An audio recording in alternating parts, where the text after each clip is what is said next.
if Alabama and NC State play in the national championship, I don't know what I'm going to do with myself. I already don't know what I'm gonna do with myself. I'm already somewhere else right now. I hope it's Alabama and North Carolina State, but I just have a feeling that it's just going to end up being UConn and Purdue. I don't. Like Gray said, that it's like the Cinderella story. They're going to put Yeah, the Goliath versus the Cinderella, even though Purdue's not really Cinderella, but the story behind Purdue. I yeah, mean, yeah.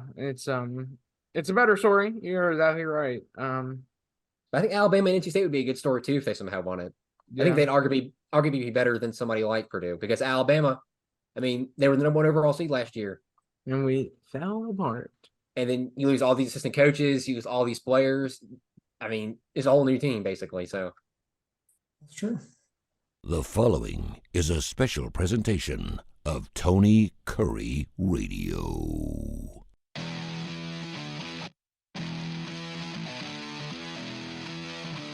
hello everyone, welcome into Students of the Game. My name is Alex Baumann, and joined by my two co-hosts today, Nathan Glidewell and Gray Oldenburg.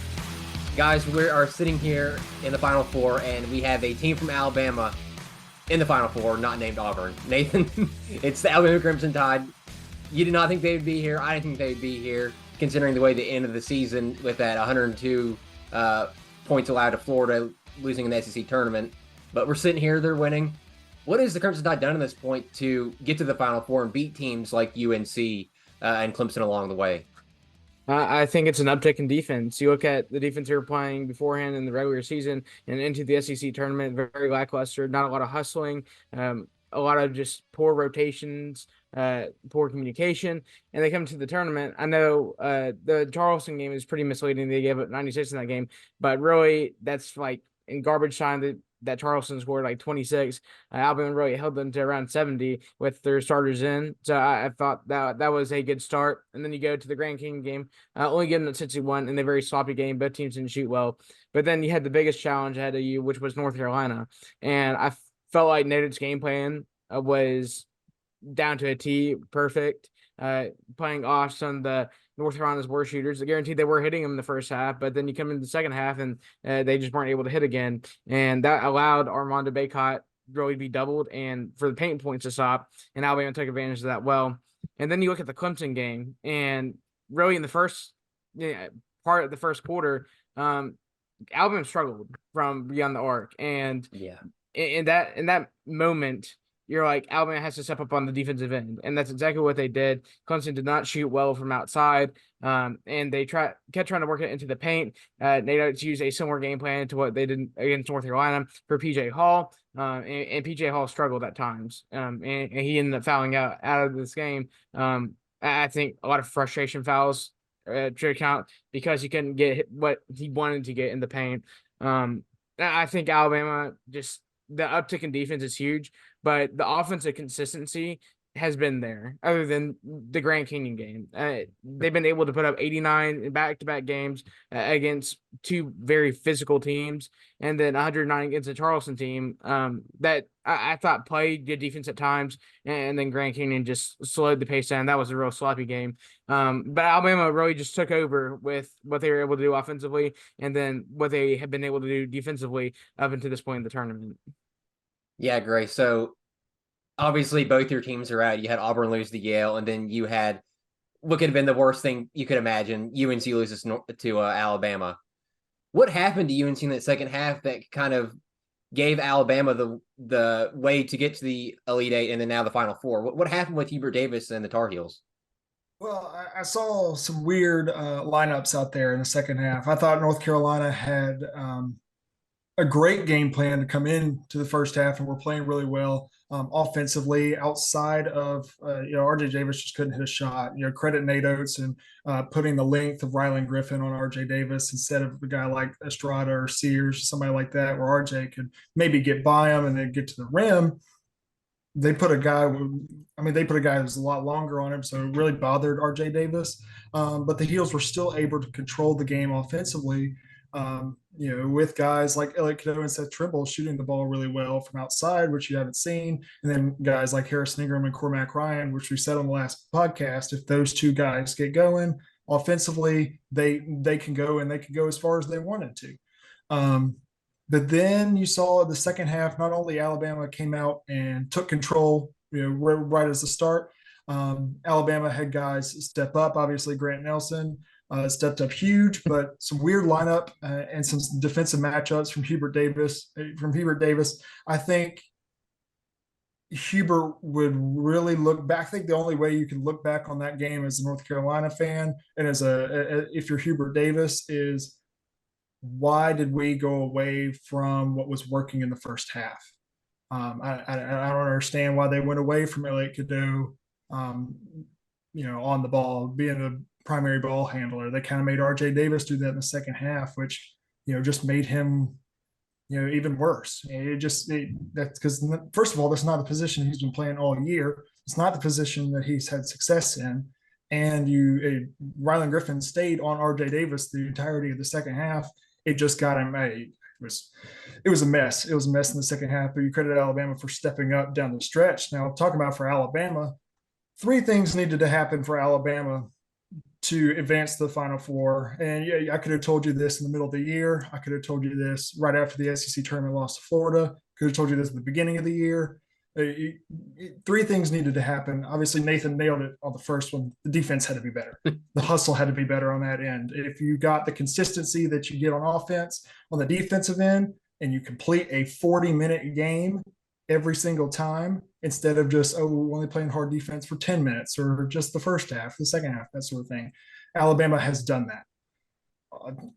3-pointers got to go down. Alabama lives and dies to the 3. The 3-pointers have been unbelievable from this team recently. I mean, genuinely looks like got hot at the exact right time. And then I think the last thing that specifically in the North Carolina and Clemson game for Alabama is they needed other guys to step up offensively. You can't just run through Mark Sears. Mark Sears is incredible, and I think he's the best player left in this tournament. But you can't just run your offense through Mark Sears. And that's what they did most of the year. And a lot of times it worked, because he's a great player. But it wasn't going to work down the stretch of the NCAA tournament. You had to have guys step up. That's exactly what happened. Rylan Griffin stepped up in both. Aaron Estrada really in that North Carolina game. Obviously, Grant Nelson down the stretch of the Carolina game. Stevenson in the Clemson game really stepped up huge. This Alabama team is coming up into what we thought they were going to be at the beginning of the year. Yeah, I was extremely disappointed with the coaching from Hubert Davis in that second half, like you were, Gray. I mean, to have Paxton Wojcik play almost the entire second half, he hasn't been in the lineup consistently since the first month of the season. Yeah. And you have guys like Elliot Cadeau and Seth Trimble who played amazing in the first half, riding the bench. I know Elliot Cadeau is a freshman, and maybe Hubert Davis said, hey, he's not really built for this moment yet. Maybe that was the thought process or something. Or maybe it's because he can't shoot, but he proved in the first half he could shoot. So I didn't understand that at all. RJ Davis, obviously, like you said, Gray, was struggling with Rylan Griffin on him. But I do want to say RJ Davis had a lot of open shots and a lot of shots that he usually makes in rhythm. But with Rylan Griffin on him and him not seeing those shots go down, it was a struggle for him. And similar to what you said with Mark Sears, you can't rely on RJ Davis to carry you every game. Yeah. And with North Carolina, that's what it kind of felt like in this game was, hey, RJ Davis isn't going good. What can we do? Armando Bacot did okay. He missed that big dunk at the end, which Nathan can probably agree was the momentum shifter that kind of gave Alabama that run. Harrison Ingram, I don't think was as aggressive as he needed to be. Felt like he was sort of timid at times to get aggressive with the guys that were guarding him. And Cormac Ryan, I felt played the best basketball since the Duke game. I felt like he should have got more touches. I'm not sure why he didn't. It felt like he was getting a touch maybe every 4 possessions on the 3-point line. Felt like maybe the offense should have, at that point, started running through Cormac Ryan, as crazy as it is to say. But he was heating up. He was I want to say he missed 2 3-pointers the entire game. So obviously he had found something. He had played against Alabama before. So the coach by Hubert Davis in that game, for me, resembled a lot what happened in the Kansas game in the national championship a few years ago, where Hubert had this lead going into halftime, and in the second half come out flat, and you just fall apart. That's got to be something that Hubert's going to have to change going forward. If he's going to want to win these big games and these big moments. But then you look at Alabama, y'all pointed it out greatly with the defense needed to step up. That defense all regular season was atrocious. It was hard to watch, but they've turned it up at the right time. They've like Nate Oates said, guarded for 40 minutes, 4 straight games in the tournament. So kudos to them for doing that. But in the Clemson game, there was a stretch starting at the 7:47 mark in the second half. Joe Girard makes a 3-pointer to bring the game within 3, 59-56. 10 seconds later, Rylan Griffin makes a 3 to make it into a 6-point game. Joe Girard answers again with another 3-pointer, brings it back to 3. Darren Stevenson makes another 3-pointer, and then Ian Sheffield misses a 3-pointer. Mark Sears hits that huge 3-pointer from basically the logo range. That was the big difference for Alabama there was every time Clemson answered, Alabama had just another answer for them. And Mark Sears at the end of that game was unconscious from the 3-point line. It was just everything Alabama needed at that point was Mark Sears had to step up, and he did. There was hop jumpers. He was getting open off the ball. I mean, Mark Sears, while Jaron Stevenson and Nick Pringle had a lot to do with that game, when the lights were the brightest, Mark Sears stepped up when he needed to. So I think you have to credit a lot to what happened to that game for Mark Sears being the veteran leader that this team has needed all along. Yeah, I think that really goes back to what we were saying at the beginning of the year, and even like midway through, Alex, and when we were making our original Final Four predictions. What it comes down to in March is guard play and how good your guards are and how they can step up in games. The number of teams I saw fall apart through the tournament just did not have guards that could take over. I believe that's the reason that Alabama's gotten so far. And I know you look at the rest of the teams left, and you're like, well, that doesn't really make sense. I would say UConn just has so many talented guards. You can't really just pick one to put ahead, but of course they have Donovan Clingan. Purdue has a freak monster in Zach Edey and 7-4, but you can't forget about Braden Smith and what he and Fletcher Warrior and what they've been able to do. And then you have NC State, while DJ Burns might have been the huge attraction, DJ Horn also provides a lot. So I feel like there's a lot of guards throughout the tournament that have stepped up that might not have had the spotlight on them because they are shadowed by these impressive, huge big men that are just freaks of nature. 100%. And to the opposite of your point, Nathan, and I'm going to hate saying this again, but teams that didn't have the efficient guard play coming into the tournament, you see where they were. I mean, I'm going to bring up Kentucky first. I know Kentucky has NBA guards, but they were not playing as well as they should have been playing into the March. Look what happened to them. Auburn had extremely inexperienced guards, really, really good forwards, really, really talented team. Obviously, coming up into the tournament, super hot after winning the SEC tournament. But the guard play, Yale had better guard play, and they lost. And then, you just look down the list. It's all about having good, efficient, and really good shooting guards in this time of year. And if you've got that, you can go as far as they can take you. And I think the big thing nowadays is the experience because like Kentucky, you can have all these five-star guards, freshman guards, but if you don't have the experience, you're not going to win in March now. I mean, Alabama, really experienced. Mark Sears, a senior. Aaron Estrada, a graduate. Nick Pringle, a senior. Grant Nelson, a senior. UConn, they have a lot of senior leadership. Cam Spencer, Tristan Newton. I mean, they have those guys. NC State, I believe DJ Burns is a senior. He's been in the league for a while. DJ Horn is a senior. I mean, they have Diarra, Morcell. All those guys are juniors and seniors. And then Purdue, Zach Edey, obviously a senior. Braden Smith, Fletcher Lawyer, older guys. So when you look at who the Final Four teams remaining are, is they have experienced players and good guards to back that up. So that's what's going to be coming down to in March going forward is you're going to have experienced guards. You can't just have these 4 and 5-star freshman, sophomore guards. You have to have experienced guard play to win these games.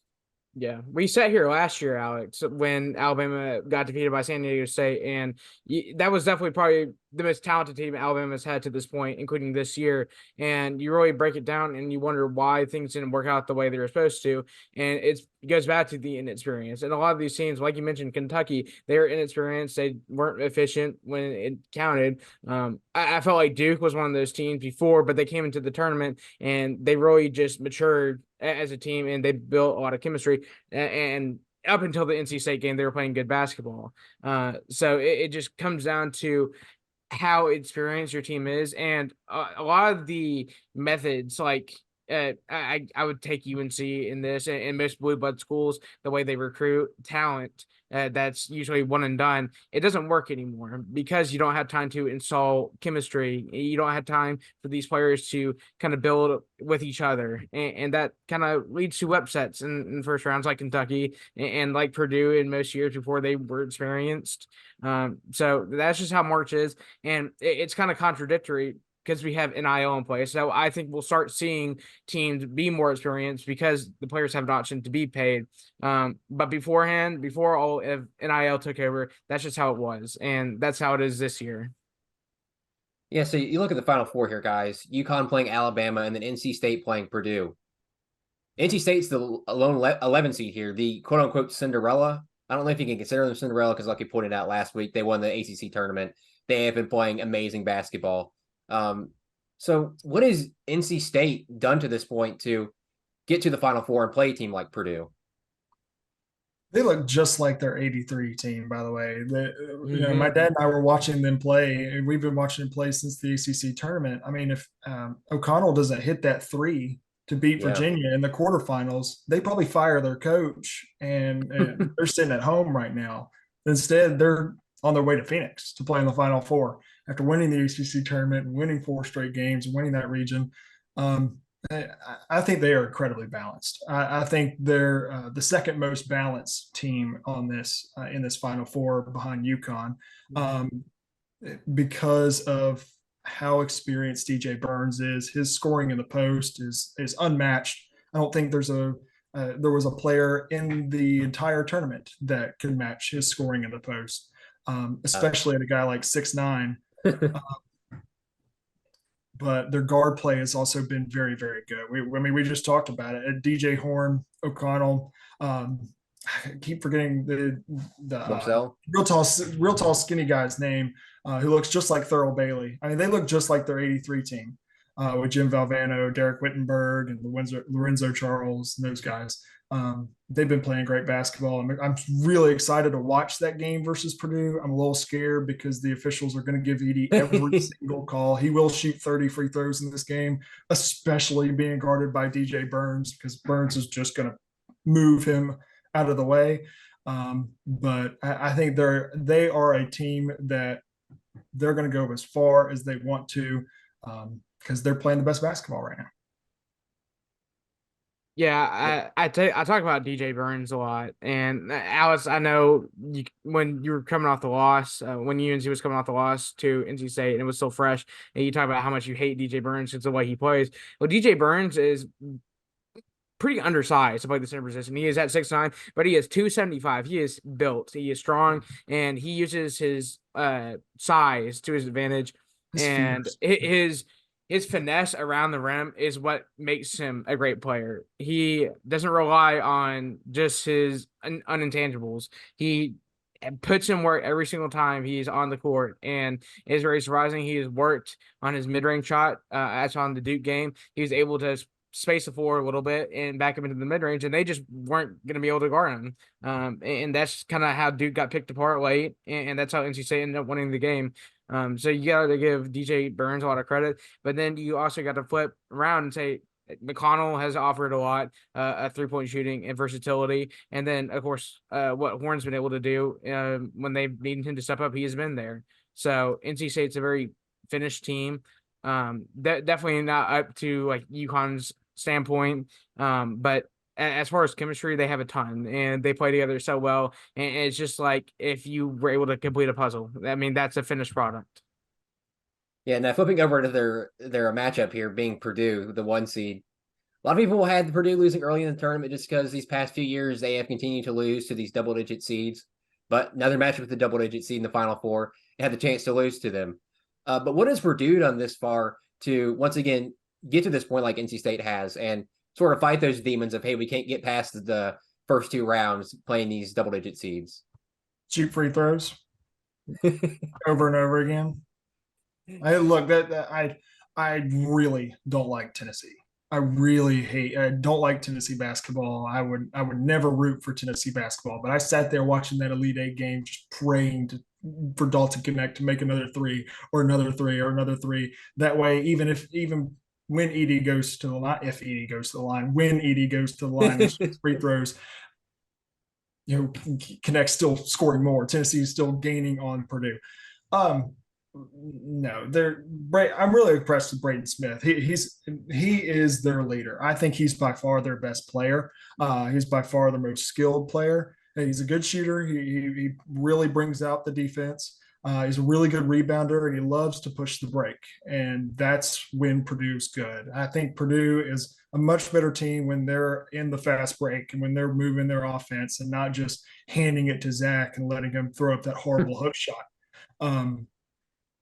I think they need to start using Zach as more of a defensive premise. They don't really use him that way on the defensive end. Yes, he's 7'4". He's going to get blocks. He's going to get 2 blocks a game because he's 7'4". But there are players in this tournament, including at least 2 or 3 left in the Final Four, that if they were 7'4", they would average 8 blocks a game because their timing's better on the defensive end. I'm not impressed with Edey at all. Really at all. I think DJ Burns is a much better center, and I think Klingon is a million times better. But I'm really impressed with Braden Smith. I think they're gonna beat NC State because Edey will go to the line enough for them to win. But I think they're gonna win because the matchup between DJ Horn and Braden Smith is a fantastic one. 2 very athletic guards who are pure scorers and also pure passers, which I'm excited to see. Great. I think we were like on the same team watching Purdue. I hate the way Purdue plays. They play so slow, methodical, and it's always working into the paint, working to Zaki. That is their main reliance. And when you break it down, Purdue against Tennessee was not hitting their 3-point shots, and they struggled a lot in the offensive end. The only problem is Tennessee would go and take a stupid mid-range shot, and they wouldn't hit that. So it just kind of balanced itself out there. With Purdue and against NC State, I think this is a matchup that is just poor for NC State because you had to guard a guy in Zaki. I don't think NC State can keep up offensively because Edey's going to get to the line. That's just how it is. That's how it's always been. He is 7'4". And he plays very physical. And for some reason, that means he doesn't get called on the defensive end as much, but he gets all the calls on the offensive end. And I can sit here breaking down this game. He's not very skilled at the rim. He can only go to his left. He can only go to his right, and he struggles with his left. He can't space the floor. He doesn't know how to shoot. He has poor passing ability. When he gets double teamed, he kind of panics a little bit. So I have seen times where you can attack Zaki and he will fall apart.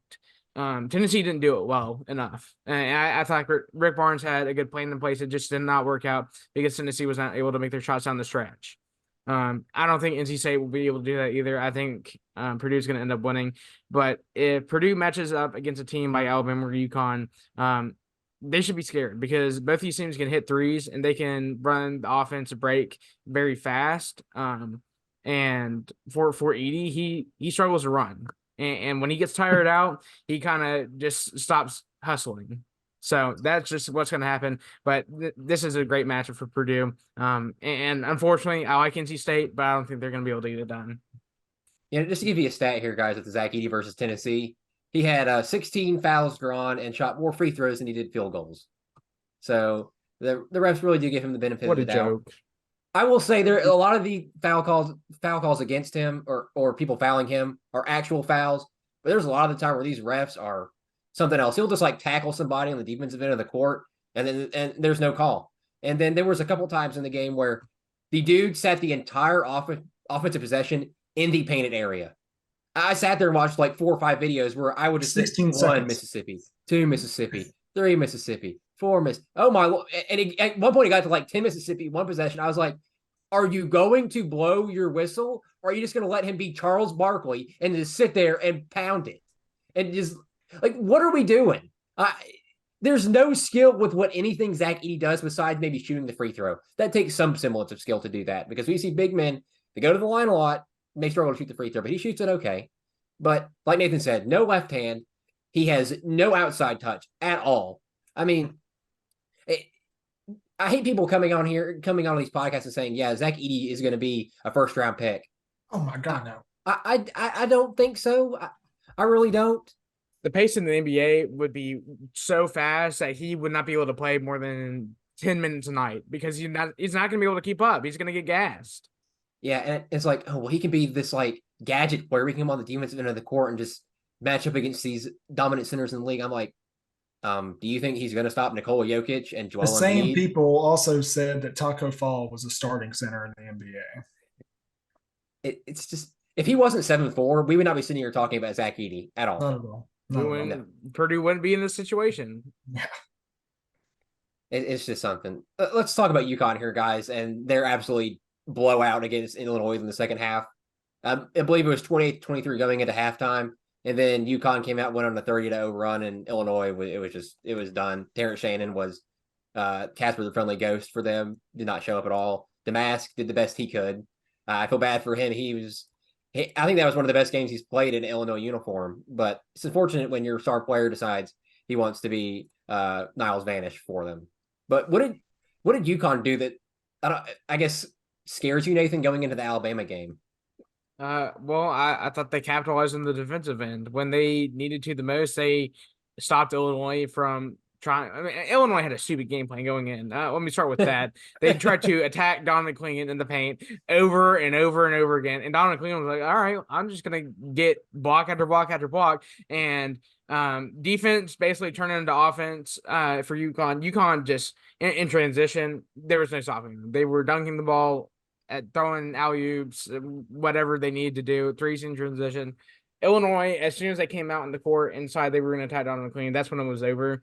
Illinois did not utilize their outside shooting. I thought Illinois coming into the game would look at that matchup and say, hey, we need to take advantage of the perimeter while we can, because that's how we're gonna hurt them. And instead they attack probably the best defender in the court. But that's besides the point. UConn just plays so well on both sides of the ball. I mentioned this the other day. UConn is a lot like if Tennessee played as good on the offensive end as they did on the defensive end, because Tennessee's defense is hounding and they are all over the place. But when it comes to the offensive end, you can forget about they rely too much on Dalton Connect. But UConn has so many scorers that it's hard to just limit one person. You can't stick your best defender on him and say, "Oh, well, we got it on the defense end now." So UConn scares me in the sense that they can just create offense off of defense, and they do it so well. But what I did see in the early stages of the Illinois Young game, UConn struggled to shoot the ball from three, and that happens sometimes. If it happens again versus a team like Alabama, you see how well Alabama's been shooting the ball recently. If they get out to a hot start, it's going to be a closer game than people think. And a lot of people want to go ahead and crown UConn the national champion and say they don't have to play these last two games because it doesn't matter. We've heard them compared to NBA teams. People have said that they could be in the NBA playoffs. It comes down to the point that it's a joke. These are college athletes. They are not primed and ready for the NBA yet. I think a few of them would be playing in the NBA. I think a few could start.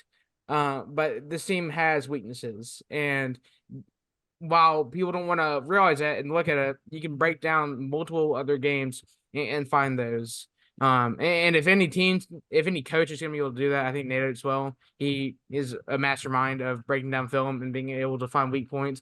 He did it against North Carolina, and he did it against Clemson. So I think it's going to be a good matchup. Yeah, watching that UConn Illinois game, it was a great first half. Obviously, struggles from three, I would say, but then the second half started, and I felt like I needed to call the police because Illinois had just died, and UConn was just killing them, and they just kept doing it. Look, UConn is incredible. I would say the best thing about this UConn team, and I've watched them very little this year, because why would I watch a Big East game when I could watch an SEC or an ACC or even a Big 12 game? But UConn can create matchups that gives them the advantage no matter who they play and no matter who's on the court at that time. That's how many athletes they've got. That's how many scorers they've got. That's how deep they are. Like they have so many strengths. If they shoot the ball well and are efficient on the offensive end, they're unbeatable. Um, their transition offense is as good as 2009 North Carolina was. Illinois would miss a shot or make a shot, and UConn would just get a transition dunk or an easy layup for somebody like Klingon or one of their athletes or one of their really good guards like Newton or Castle or Cam Spencer. Um, they are so efficient. They're methodical on the defensive end. I don't think they're as good as a team like Houston was, or Tennessee, or somebody like that, because they don't guard the ball like that, which I do think that's going to be an adjustment that Dan Hurley has to make for the Alabama game. They're going to really have to get up and pressure the ball, even no matter who's got the ball. But I mean, their off-ball defense is incredible. Knowing when you've got Donovan Clingan behind you, I mean, there's a reason Auburn's 2021 defense was so well. Knowing that you've got Walker Kessler, who's averaging 3-4 blocks a game behind you, you can take more risk on ball. You can jump the passing lane a little more, knowing that, even if I miss this or the guy gets by me because he's got a step, I've got a straight eraser behind me. He's not scoring over him, and that's what Illinois kept trying to do. Just like Nathan said, I don't know why, but they kept going right at him, and he kept sending them back. And then he'd send it back, and then UConn would get a dunk literally 3 seconds later because their transition, they run lanes better than I've ever seen. It's incredible. They're an unbelievable team. I think it's going to have to take I think it's going to take a perfect game from Alabama to win this game in the Final Four. I am going to pick UConn, but I think if there's a team left that beats UConn, it's Alabama. It's not Purdue. It's definitely not NC State. It's Alabama because of the way Alabama's shooting threes, because of the uptick in Alabama's defense. I love this matchup. I think it's going to be a fantastic game, and I can't wait to watch it. But also on the other end, UConn is by far the best team that Alabama has played. I think UConn would have dominated the SEC this year because Nathan said it best. I mean, they're just like Tennessee on the defensive end, but they don't rely on a player on the offensive end. They run offense, and it's so efficient and it's so good. So if UConn shoots the ball well, I think it's definitely UConn. I do think it's going to be a lot closer than a lot of people think, though. Yeah, so y'all kind of giving a little bit of a preview of who y'all have going to the championship here, but looking at NC State Purdue, who wins the matchup? But what has to happen if somebody like NC State's going to get to the championship and beat Purdue? I'll say I do have Purdue winning that game, but I think if NC State is going to win, I think they need to shoot 50% or better from the 3-point line, and they need to stay out of foul trouble. If DJ Burns gets in foul trouble, they're in major trouble. Same thing with DJ Horn. They've got to have scorers out there at all four. They need to have shooters out there at all four positions outside of DJ Burns. Really space Purdue out, make Zach Edey, come out and guard DJ Burns in the short corner and the elbow or something like that, get him out of the paint, that sort of thing, and then just really, really bang with him down low on the offensive end, make him uncomfortable. Zach Edey hasn't seen a guy like DJ Burns all year, because the only teams that's seen a guy like DJ Burns are teams that's played NC State. So I think it's going to be a good matchup. I'm excited about those two going at each other. Again, I think it's going to be a lot closer than a lot of people think. But I think Purdue will just shoot enough free throws to win the game. Yeah, I'm going to have to go with Purdue here as well. But if NC State were to win, I think the main things that has to happen, or what I would personally do, I would double Zach Edey, make him make the right read, because that is something he has continuously struggled with throughout the season. And you're going to have to force a guy in Braden Smith and Fletcher Warrior to hit their shots. And if it's like the Tennessee game, they don't hit their 3-pointers. Another aspect to this, you have to box out. And DJ Burns, I don't think will have as much as a problem because of his size and his strength. So I think that benefits them well. But you have to box out, you have to get rebounds. And then I think you're going to have to take advantage of Zach Edey not being able to run the court as much. And you're going to have to play faster on the offensive end. And I don't know if NC State is capable of that and if they're going to play under control fast. I know that doesn't make a lot of sense, but that's just something that has to happen in order for them to get this win. But like you said, great, Zach Edey gets to the free throw line more than he even attempts shots in the paint. It's a fact. And Purdue has two very good guards in Fletcher Loyer and Braden Smith, and they are making their shots. If they are making good passes, and if they're playing good on the defensive end, then it's going to be Purdue. I think, like Gray pointed out, the big thing is going to be foul trouble if NC State can stay out of it, because they only really run about 3 big men, that being Burns, Middlebrooks, and Diarra.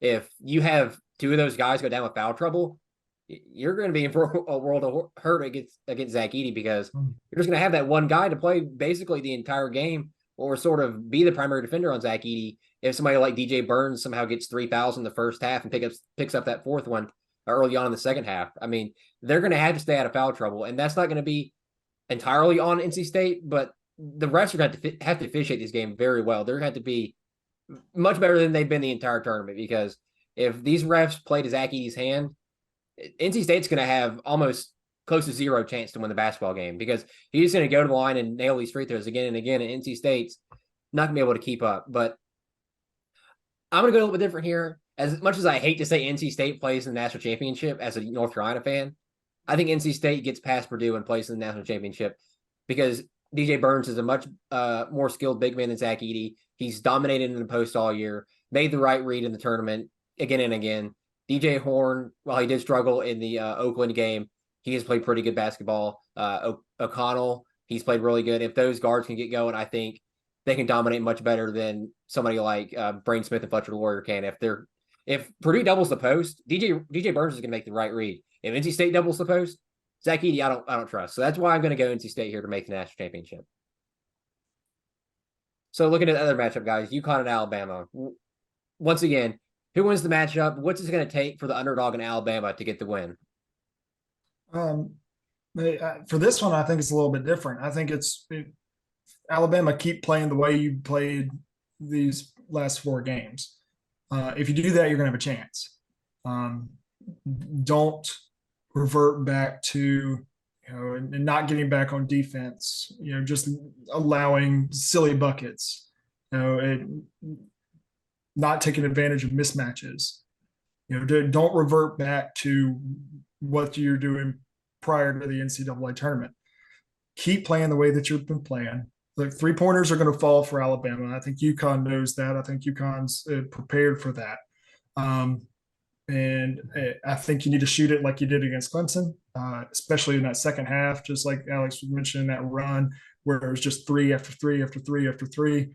I think Alabama's going to need 2 or 3 of those runs in this game to be able to win this game and advance to the national championship. For UConn, it's just going to be the exact same thing. Keep playing the way that you've been playing. Run the break. I know teams have been talking about don't push with this Alabama team. Don't get in a crazy run up and down game with Alabama. I think if there's a team that can do that, it's UConn, because of how good they are in transition offense. They can score in transition just like Alabama can. So I think this is going to be a much more of a run up and down game than the first one will be with NC State and Purdue, which is why I'm more excited about it. I think that's a more fun brand of basketball. I'm excited about it. I think UConn wins this one close. I think it's Klingon makes an impact down the stretch. Big thing for Alabama, just like NC State, stay out of foul trouble. Really stay out of foul trouble. You cannot have Klingon out there being guarded by Grant Nelson, and Grant Nelson's got 4 fouls in the last 3 minutes. That's a dangerous game to be playing against UConn. But I'm going to go UConn, but close. Alex, I know you remember a few weeks ago when we went to Alabama's last regular season game versus Arkansas, and they went to overtime and they got the win, but it wasn't pretty. And if I would have asked you, could this team if this team would make the Final Four and get to this point. You probably would have laughed at me. You would have laughed in my face, and I probably would have laughed with you because we were not playing our best brand of basketball there, and it just didn't look good. And then you go and continue on to the SEC tournament. It did not look good either. But these past 4 games have been completely different. It's been like a new season. The team has played with a lot of new energy. I've seen guys take over when they just kind of been quiet before. Guys like Jaron Stevenson, who should still be in high school right now. You have guys in Nick Pringle will completely take over in the paint and get offensive rebounds. And a guy in Mohamed Diabate who really you didn't expect to see in the lineup at all this season, and he has just come out of nowhere and played some crazy defense and been able to be physical. And then, of course, a guy in Grant Nelson who we know what he was capable of, but he has finally reached that point. With it all being said, UConn, I'm not going to sit here and sugarcoat it. They are a very, very good team. And for them to get to this point has been nothing short of insane. You talk about a number of teams that have won a national championship and then returned to the Final Four. Very few had done that. And this team plays a lot like Florida back in 2006, 2007, into that 08 season. With that being said, UConn, I don't think they're as invincible as people say they are or think they are. They have weaknesses. They are certainly not a G League team. They're not an NBA team. And with that being said, I think that Alabama can take advantage of those weaknesses. I like Alabama in this matchup. And if Mark Sears plays the way he continues to play, he's going to be a problem for him. And not to mention that, but the other guys who have already stepped up need to continue playing the way they have played. I think Alabama's going to advance in the national championship. And I think it's going to be another shocker because no one's going to think it's going to happen.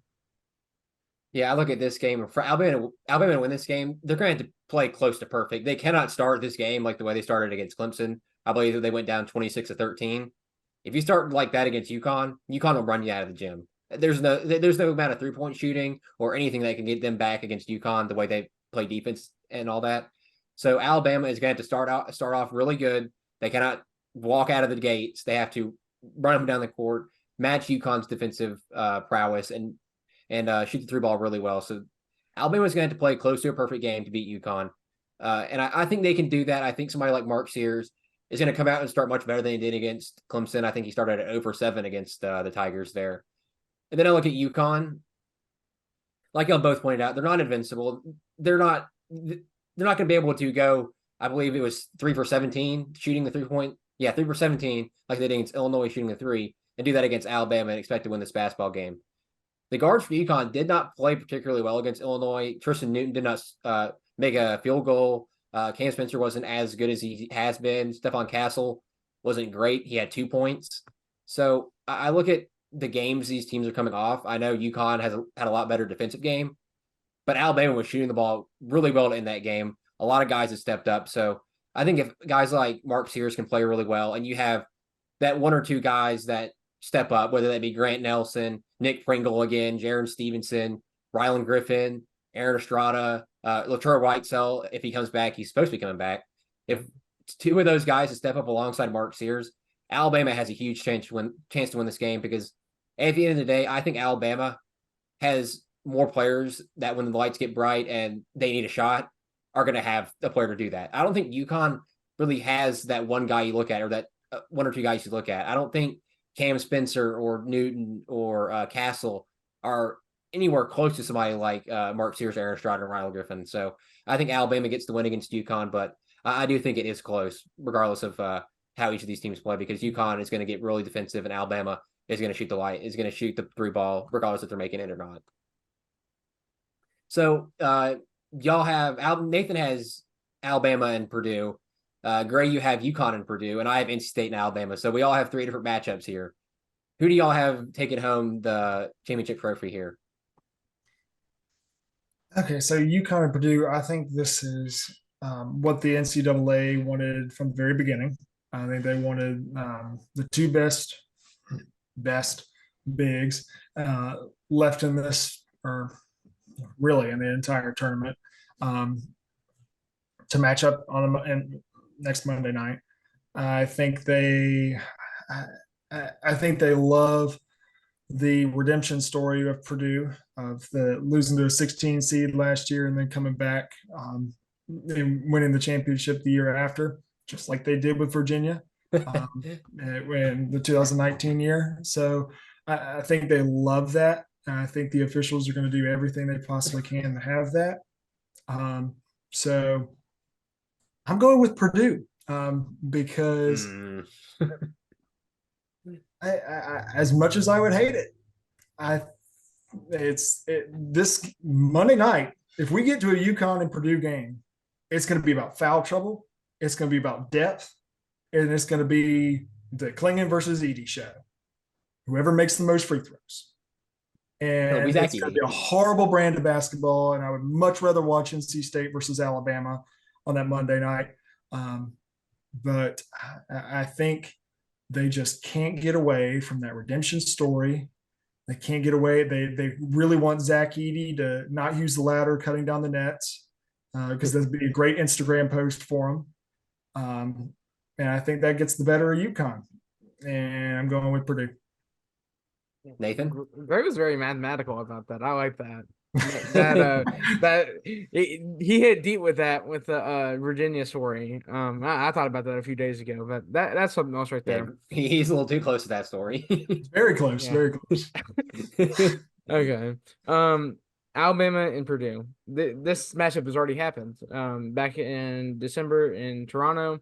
Purdue narrowly got the win. Zach Edey shot free throws like normal. So, I mean, you can go look at any game. He's going to shoot a bunch of free throws. I remember the game. I remember watching it and how poorly Alabama struggled to shoot the ball. And this is back in early December. So this is when Alabama didn't know what to do on the defensive end.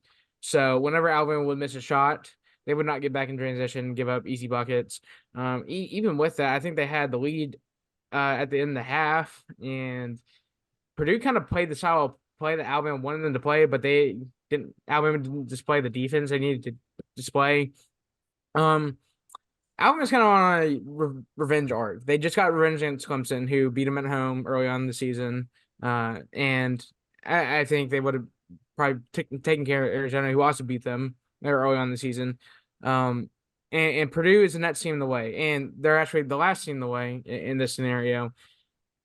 Could Purdue keep up with the style play of Alabama again? I think they could, but we all know who would struggle in that matchup, and that'd be Zach Edey, because he does not like to run. If this Alabama team knocks off UConn, they would already be very, very hot from three. And I like Purdue. I like the way they play defense at times, and I like the way they execute on the offensive end sometimes. But as far as majority of the time, I've seen Purdue's guards struggle on the defensive end. And Zach Edey, his timing's out of place. He struggles to get down the paint, and then he struggles to move around. It's like he's a brick wall in there, and he's just planted. And if Alabama were to take on Purdue again, I think it'd be hard for Alabama to stop a guy in Zach Edey. I think he'd get to the line. But Alabama is going to be able to outscore him simply because of the fact threes are going to be better than twos. So I'm going to take Alabama to win the national championship and knock off Purdue in a revenge fashion.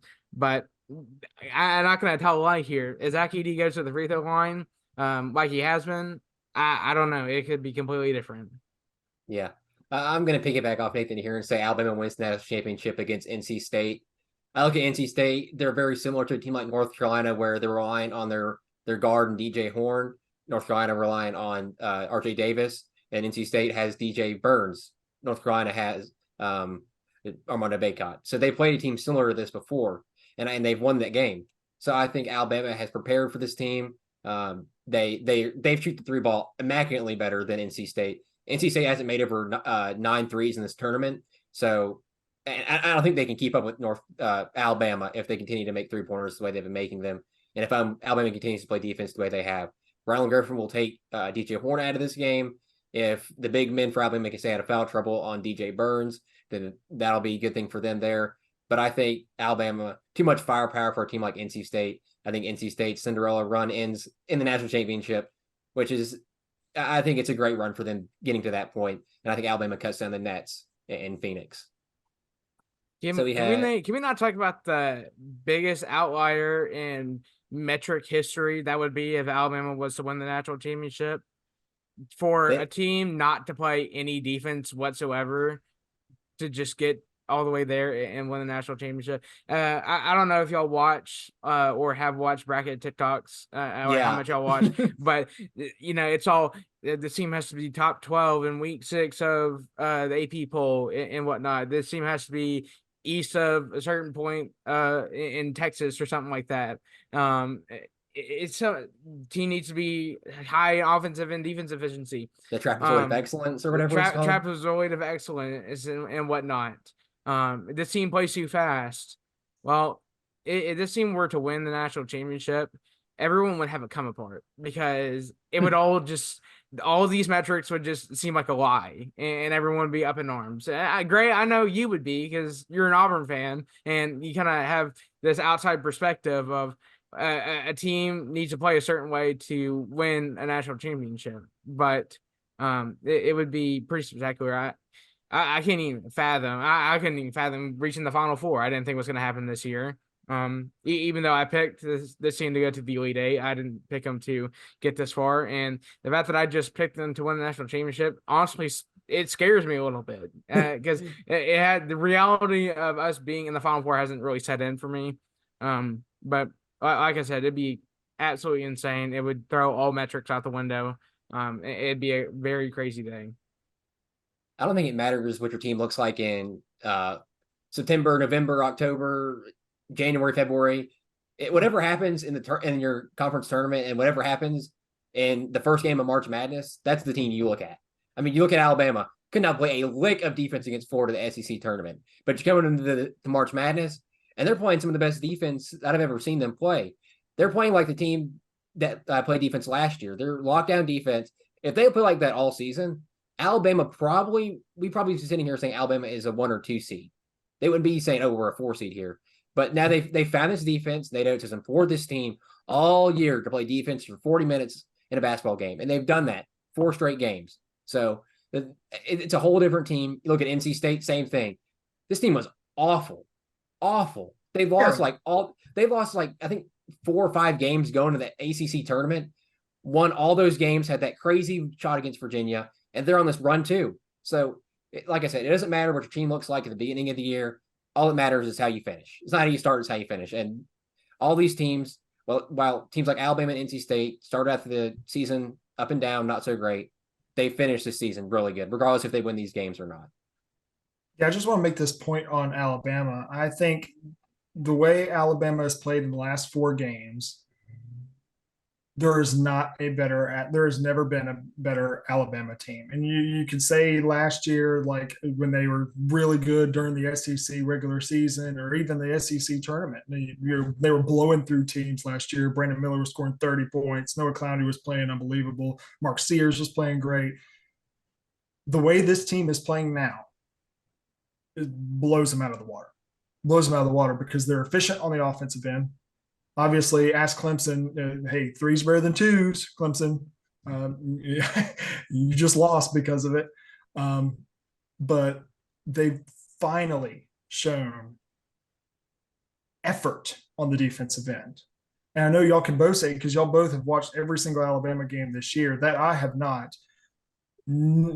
All year, they have the defensive talent. And they'll play 10 minutes of really, really good defense.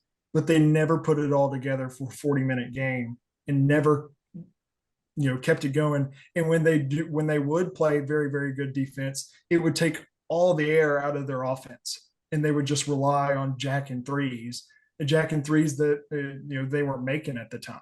Now they're making those threes and playing outstanding on the defensive end, and you credit Nate Oates to that. You credit the players for that.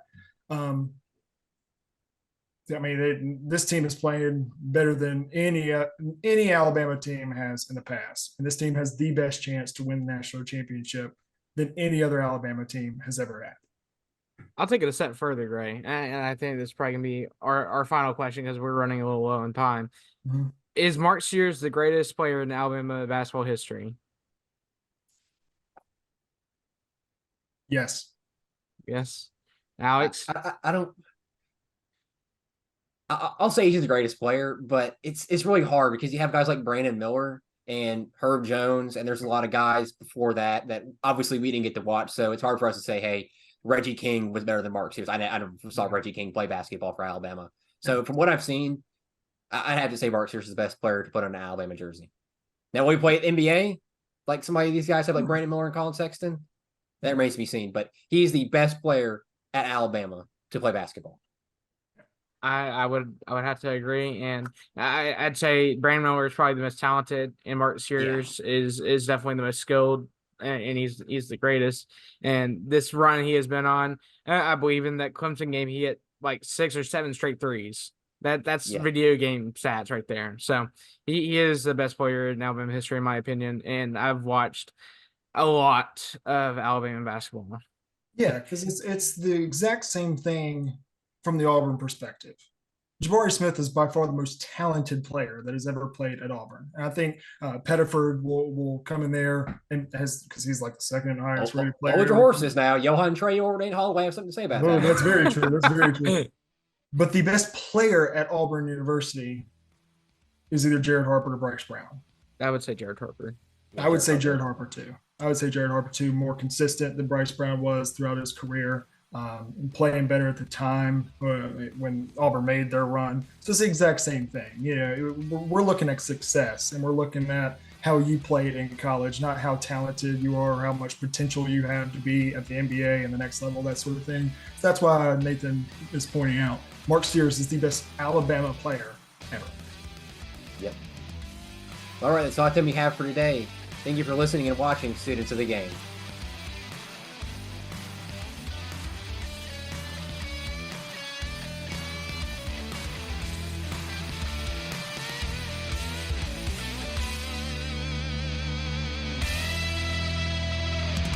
This has been a special presentation of Tony Curry Radio.